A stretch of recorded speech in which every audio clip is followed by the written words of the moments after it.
எப்போது இந்த லைலத்துல் கத்ருடைய இரவு? எப்போது? அல்லாஹ்வுடைய தூதர் ஸல்லல்லாஹு அலைஹி வஸல்லம் அறிவிக்கிறார்கள். ஆயிஷா ரலியல்லாஹு அன்ஹா அவர்கள் கூறுகிறார்கள், அல்லாஹ்வுடைய தூதர் இறுதி 10 இரவுகளை அடைந்தால் கூறுவார்கள், தஹர்ரௌ லைலத்துல் கத்ரி ஃபில் அஷ்ரில் அவாஹிர் மின் ரமதான். லைலத்துல் கத்ருடைய இரவை ரமதானுடைய இறுதி 10 நாட்களில் தேடிக்கொள்ளுங்கள். நபி மிஸ்கீன், நாம் எல்லாம் ஏழைகள், அவ்வளவு எம்மால் தியாகத்தை செய்வதற்கு முடியாது. அல்லாஹ்வுடைய தூதர் ஸல்லல்லாஹு அலைஹி வஸல்லம் விதிவிலக்கு அளித்தார்கள். அடுத்த நபி மொழியில் அதுவும் இயலவில்லை என்றால் தஹர்ரௌ லைலத்துல் கத்ரி ஃபில் வித்ரி மினல் அஷ்ரில் அவாஹிர் மின் ரமதான். ரமதானுடைய வித்ருடைய நேரங்களில், அதாவது ரமதானுடைய இறுதி 10 இரவுகளில் வித்ருடைய அடிப்படையில் வரக்கூடிய இரவுகள் 21, 23, 25, 27, 29. இந்த 5 இரவுகளில் ஓர் இரவில்தான் அல்லாஹ் பொக்கிஷமாக ஆக்கி வைத்திருக்கக்கூடிய இரவின் கிரீடமாகிய லைலத்துல் கத்ர் இருக்கிறது. தேடிக்கொள்ளுங்கள். இன்னும் சில ஹதீதுகளில் அல்லாஹ்வுடைய தூதர் 23 தேடிக்கொள்ளுங்கள் என்று சொன்னார்கள். இன்னும் சில ஹதீதுகளில் 25, 27, 29 தேடிக்கொள்ளுங்கள் என்று சொன்னார்கள். இன்னும் சில ஹதீதுகளில் 21 தேடிக்கொள்ளுங்கள் என்று சொன்னார்கள். ஒட்டுமொத்தமாக சேர்த்து பார்த்தால் இந்த இரவுடைய ஞானம் அல்லாஹ்வை தவிர வேறு யாருக்கும் தெரியாது. இந்த 5 இரவில் தான் அல்லாஹ் ரப்புல் ஆலமீன் அந்த லைலத்துல் கத்ருடைய இரவை அல்லாஹ் ரப்புல் ஆலமீன் வைத்திருக்கிறான். அல்லாஹ் அதை அடையக்கூடிய பாக்கியத்தை நமக்கு தருவானாக. என்ன அடையாளங்கள் இதற்கு? ஒருவன் லைலத்துல் கத்ருடைய இரவை அடைகிறான் என்பதை அவன் எப்படி அடையாளத்தை கொண்டு ஓரளவு முடிவு செய்ய முடியும்? அல்லாஹ்வுடைய தூதர் ஸல்லல்லாஹு அலைஹி வஸல்லம் சொன்னார்கள், லைலத்துல் கத்ருடைய இரவை நீங்கள் அடைந்தால், அல்லாஹ்வுடைய தூதருக்கு முன்னால் அந்த இரவை பற்றி பேசப்படுகிறது. அல்லாஹ்வுடைய தூதர் சொன்னார்கள், அந்த இரவில் சந்திரன் இருக்கும். ஒரு பவுலை பாதியாக வெட்டினால் எந்த அமைப்பில் இருக்குமோ, ஒரு பவுல் அதை பாதியாக வெட்டினால் எந்த அமைப்பில் இருக்குமோ அந்த அமைப்பில் அந்த இரவுடைய சந்திரன் இருக்கும். அல்லாஹ்வுடைய தூதர் ஸல்லல்லாஹு அலைஹி வஸல்லம் சொன்னார்கள், லைலத்துல் கத்ர், அந்த லைலத்துல் கத்ருடைய இரவு லேசான ஒரு இரவாக இருக்கும். வெளிச்சம் சூழ்ந்த முழுவதுமான வெளிச்சமான ஒரு இரவாக இருக்கும். அந்த நாளுடைய, அந்த லைலத்துல் கத்ருடைய நாள் அதிகமான வெப்பமானதாகவோ அதிகமாக குளிர்ச்சியானதாகவோ இருக்காது, நடுநிலையோடு இருக்கும். அந்த நேரத்திலே சூரியனுடைய, காலை நேரத்தின் சூரியனுடைய அந்த சிகப்பு நிறம் கொஞ்சம் கம்மியாக இருக்கும் என்று அல்லாஹ்வுடைய தூதர் ஸல்லல்லாஹு அலைஹி வஸல்லம் அவர்கள் சொன்னார்கள். மேலும் அல்லாஹ்வுடைய தூதர் ஸல்லல்லாஹு அலைஹி வஸல்லம் சொன்னார்கள், லைலத்துல் கத்ருடைய இரவில் உதிக்கக்கூடிய சூரியனுக்கு கதிர்கள் இருக்காது. சூரியனுக்கு கதிர்கள் இருக்காது.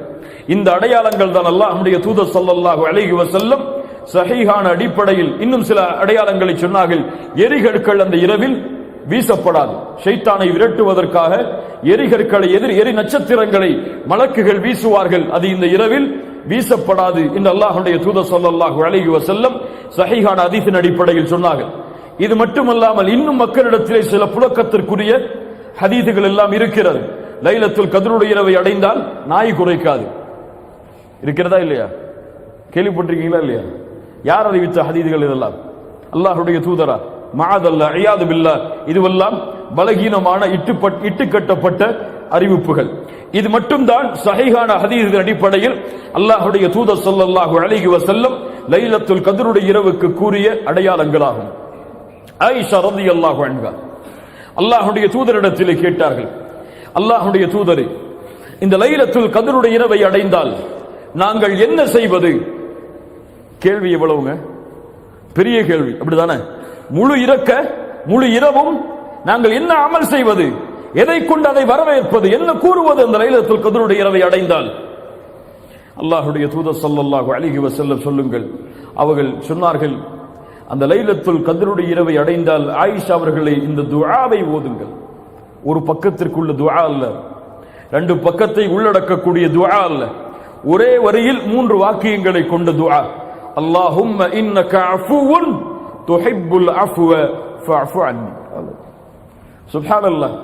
இந்த துஆவில் அப்படி என்ன பொக்கிஷம் இருக்கிறது? இந்த துஆவை அல்லாஹ்வுடைய தூதர் இந்த இரவுக்கு ஓதுவதற்காக கூறிய காரணம் என்ன? எவ்வளவோ நீளமான துஆக்கள் இருக்கிறது, எவ்வளவோ அல்லாஹ்வை புகழக்கூடிய வார்த்தைகள் இருக்கிறது. அல்லாஹ்வுடைய தூதர் ஸல்லல்லாஹு அலைஹி வஸல்லம் இந்த வார்த்தையின் அமைப்பை ஆக்கியதன் காரணம் என்ன? அல் ஆஃபு அல் கஃபூர், இந்த இரண்டும் அல்லாஹ்வுடைய பெயர்கள். ஆனால் இரண்டுக்கும் அர்த்தத்தை வெளிப்படையாக பார்த்தால் மன்னித்தல் என்று அர்த்தமாகும். மன்னிப்பவன் என்று பொருள்படும். அல்லாஹும்ம இன்னக ஆஃபு, அல்லாஹும்ம இன்னக கஃபூர். வெளிப்படையாக பார்த்தால் இரண்டும் ஒன்றுதான். ஆனால் அரபி மொழியின் விளக்கத்தோடு பார்த்தால் இரண்டும் ஒன்றல்ல. அல்லாஹுவை இன்னக கஃபூர் என்று கூறாமல் இன்னக அஃபூன் என்று அல்லாஹ்வுடைய தூதர் இந்த லைலத்துல் கத்ருடைய இரவில் கூறியதன் காரணம் என்னவென்றால், நல்ல கவனிங்க, கஃபூர் பாவங்களை மன்னிப்பவன். நாம் பாவம் செய்து அல்லாஹ்விடத்திலே பாவ மன்னிப்பை தேடினால் எம்முடைய புத்தகத்தில் பதியப்பட்ட அந்த பாவம் மன்னிக்கப்படும் இன்ஷா அல்லாஹ். ஆனால் அந்த பாவம் மறைக்கப்படாது, எடுக்கப்படாது அந்த புத்தகத்தில் இருந்து. அல்லாஹ் ரப்புல் ஆலமீன் நல்லவர்களை நாளை மறுமையில் விசாரணை செய்வான். இப்படி அல்லாஹ்வுடைய தூதர் ஸல்லல்லாஹு அலைஹி வஸல்லம் சொன்னார்கள், நாளை மறுமையில் அல்லாஹ்விற்கும் அடியானுக்கும் இடையே ஒரு திரை போடப்படும். அந்த திரைக்குள் அல்லாஹ்வும் அந்த அடியானும் இருப்பார்கள்.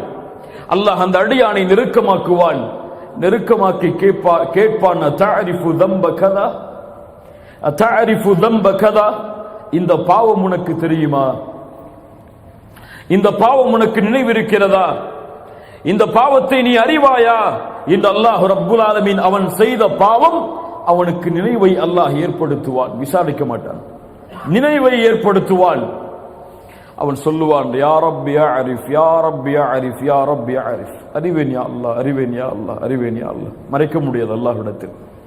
அல்லாஹ் ரப்புல் ஆலமீன் இடத்திலே அவனிடத்திலே அந்த பாவங்களை என்ன ஆரம்பித்தவுடன் அவன் எண்ணிக்கொள்ளுவான், அவ்வளவுதான், அழிந்தேன் நான்.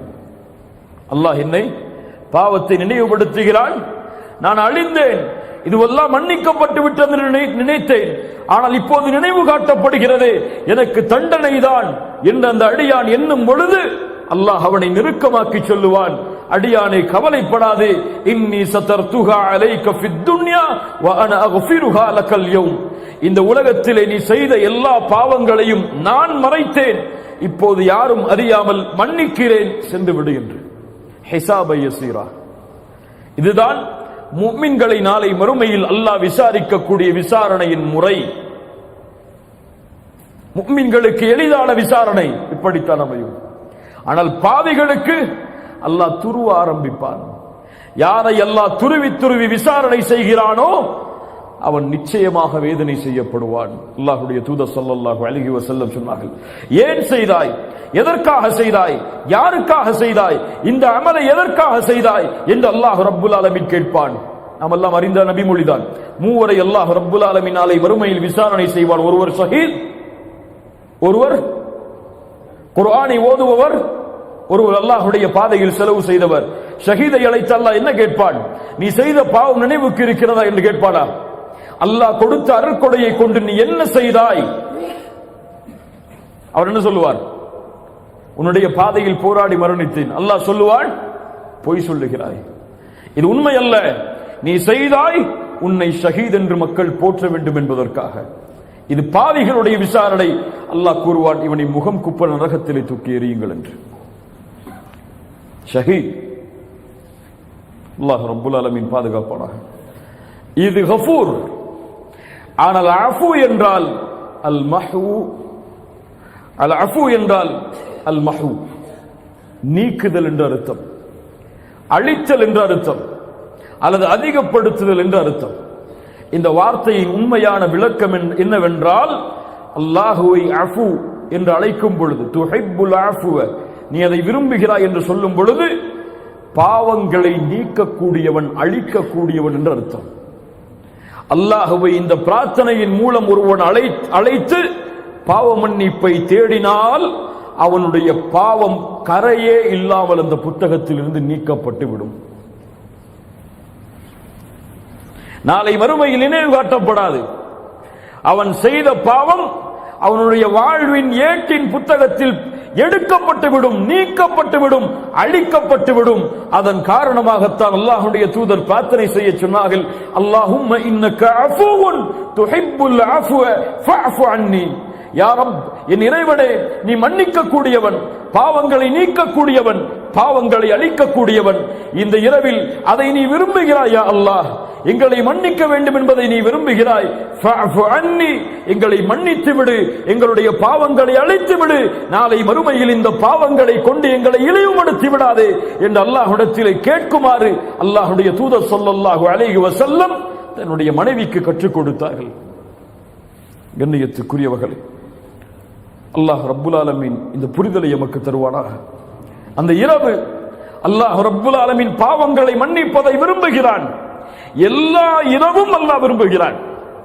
நாம் எல்லாம் அறியவில்லை அதை. அல்லாஹ் ரப்புல் ஆலமீன் ஒவ்வொரு இரவும் மூன்றாவது இரவுடைய பகுதியில் முதல் வானத்திற்கு அல்லாஹ் இறங்கி வருகிறான். யார் சொன்னது? முஹம்மது ரசூலுல்லாஹ் ஸல்லல்லாஹு அலைஹி வஸல்லம் வந்து கூறுகிறான், அனல் மலிக், அனல் மலிக், நான் அரசன், நான் அரசன். மன்தல்லதி யதுஊனி ஃபஅஸ்தஜீப லஹ், என்னை அழைப்பவர்கள் யார்?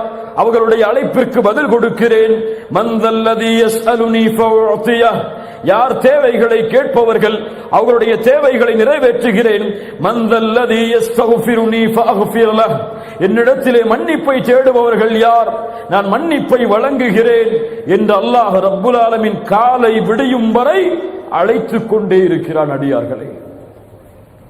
ஆனால் அல்லாஹ்வுடைய அப்துகள் பலர் என்ன செய்து கொண்டிருக்கிறோம்? என்ன செய்து கொண்டிருக்கிறோம்? சுப்ஹானல்லாஹ்.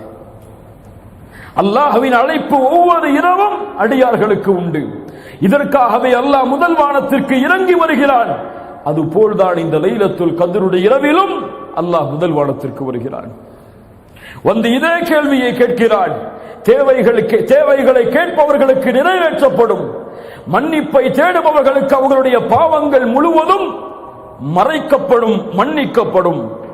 அல்லாஹ் ரப்புல் ஆலமீன் இந்த பாக்கியத்தை நமக்கு தருவானாக. அல்லாஹ்வுடைய தூதர் ஸல்லல்லாஹு அலைஹி வஸல்லம் மேலும் இந்த லைலத்துல் கத்ருடைய இறுதி 10 அடைந்தால் அல்லாஹ்வுடைய தூதருடைய சஹாபி நபித்தோழர் இப்னு அப்பாஸ் ரலியல்லாஹு அன்ஹுமா சொன்னார்கள், அல்லாஹ்வுடைய தூதர் வீசுகின்ற வேகமான காற்றை விட அல்லாஹ்வுடைய பாதையில் செலவு செய்வார்கள். யார்? யார்? தூதர் முஹம்மது ரசூலுல்லாஹ் ஸல்லல்லாஹு அலைஹி வஸல்லம். கிடைக்கின்ற எல்லா செல்வங்களையும் அல்லாஹ்வுடைய பாதையில் கொடுப்பார்கள். எந்த ஏழையும் மக்காவில் மதீனாவில் வாழ முடியாத அளவிற்கு ரமதானுடைய இறுதி 10கள் சதகாவால் நிரப்பப்படும் நபித்தோழர்களுடைய காலத்தில். ஏன்? சதகா நரகத்தில் இருந்து ஒரு மனிதனை நிச்சயமாக வெளியேற்றும். அதனுடைய சிறப்பை நாம் அறியவில்லை. அல்லாஹ்வுடைய தூதர் ஸல்லல்லாஹு அலைஹி வஸல்லம் அடிக்கடி சொல்லுவார்கள், நரகத்தை நினைவுபடுத்தும் போதெல்லாம் நரகத்தை அஞ்சிக் கொள்ளுங்கள், ஒரு பேரித்தம்பழத்தின் துண்டை அல்லாஹ்வுடைய பாதையில் சதகா செய்தேன். மேலும் சொன்னார்கள் அல்லாஹ்வுடைய தூதர் ஸல்லல்லாஹு அலைஹி வஸல்லமுடைய அந்த நபித்தோழர் ஒவ்வொரு இரவும் ஜிப்ரீல் அல்லாஹ்வுடைய தூதரை சந்திப்பார், குர்ஆனை ஓதி காட்டுவார். அல்லாஹ்வுடைய தூதர் ஒவ்வொரு இரவும் குர்ஆனை ஓதுவார்கள். தங்களுடைய மரணத்துடைய நாள், மரணத்துடைய வருடத்திற்கு இறுதி வருடத்தில் அல்லாஹ்வுடைய தூதருக்கு 2 முறை குர்ஆன் மீண்டும் மீண்டும் ஓதி காண்பிக்கப்பட்டது. மற்ற வருடங்கள் எல்லாம் ஒரு முறை. எவ்வளவு தூரம் நம்முடைய வாழ்வு இந்த குர்ஆனோடு இருக்கிறது இந்த ரமதானில்.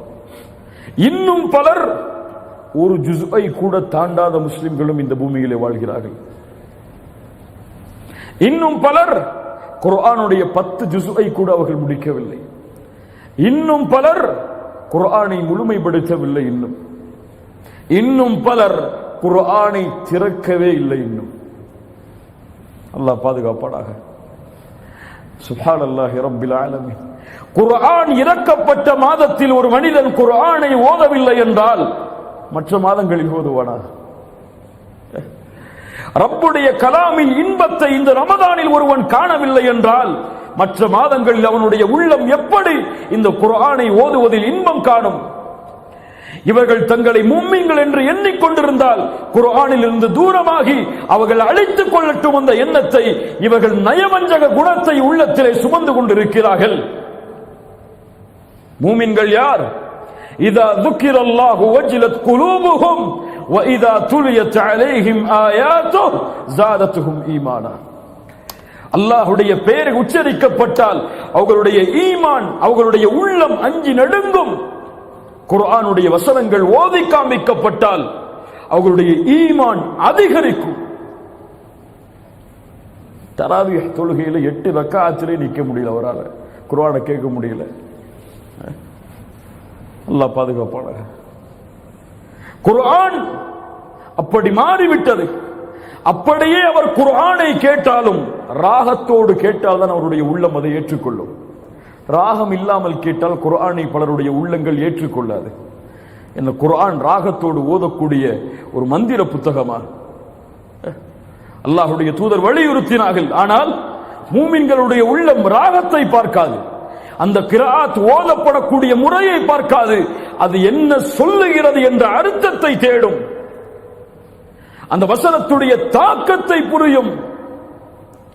அல்லாஹ் ரப்புல் ஆலமீன் அந்த புரிதலை எமக்கு தருவானாக. இன்று வரை குர்ஆனை ஓதாதவர்கள் எத்துணை பேர்? ஈமானுடைய பலகீனத்தின் பலகீனம் குர்ஆனை ரமதானில் ஒரு முறை முடிப்பது, பலகீனத்தின் பலகீனம். ஆனால் இன்று முறை அல்லாஹ் ரப்புல் ஆலமீன் இந்த இறுதி 10களில் ரமதானை குர்ஆனை அதிகமாக ஓதக்கூடிய வாய்ப்பை அல்லாஹ் எமக்கு தருவானாக. குர்ஆனை ஓதுவதில் அல்லாஹ் இன்பத்தை நம்முடைய உள்ளத்தில் ஏற்படுத்துவானாக. இந்த ரமதானுடைய நம்முடைய வாழ்வை இந்த குர்ஆனோடு அல்லாஹ் தொடர்பு படுத்துவானாக. அல்லாஹ் ரப்புல் ஆலமீன் நமக்கு அதை அருள் செய்யட்டும்.